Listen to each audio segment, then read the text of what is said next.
দর্শক, অবশেষে হামজা চৌধুরীর অসাধারণ গোল। হ্যাঁ দর্শক, বাংলাদেশের হয়ে অসাধারণ একটি গোল করলেন হামজা চৌধুরী। ক্যাপ্টেন জামাল ভুঁইয়ার কর্নারের অ্যাসিস্টে দুর্দান্ত এক হেডের মাধ্যমে গোলবার বিধ্বস্ত করলেন হামজা।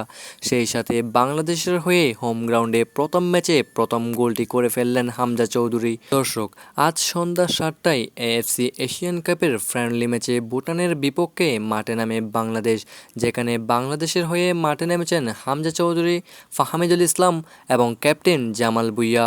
ভুটানের বিপক্ষে এই ম্যাচে বাংলাদেশের প্রত্যেকটা খেলোয়াড় আগুন জোড়া খেলা খেলেছেন।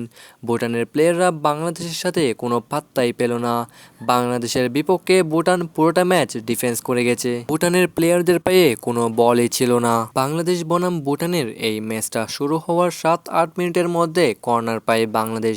সেই কর্নারটি মারতে যান জামাল ভুঁইয়া। জামাল ভুঁইয়ার অ্যাসিস্টে অসাধারণ হেডের মাধ্যমে গোল করেন ইউরোপ কাঁপানো বাংলাদেশ তারকা হামজা চৌধুরী। সেই সাথে হামজা হোম গ্রাউন্ডের অভিষেক ম্যাচে নিজের প্রথম গোলটি করেন। হামজা গোল দেওয়ার পরে পুরো জাতীয় স্টেডিয়াম উল্লাসে মেতে ওঠে। হামজার এই গোলে বাংলাদেশ প্রথমার্ধে 1-0 গোলে এগিয়ে থাকে এবং দ্বিতীয়ার্ধ শুরু হওয়ার পর সোহেল রানার গোলে 2-0 গোলে ম্যাচ শেষ করে বাংলাদেশ। সেই সাথে বাংলাদেশি প্লেয়ারদের আগুনজোড়া পারফরমেন্সে ভুটানের বিপক্ষে 2-0 গোলে জয় পায় বাংলাদেশ। তো বন্ধুরা, আপনাদের কাছে হামজার এই অসাধারণ গোলটি কেমন লেগেছে তা কমেন্টের মাধ্যমে জানিয়ে দিন।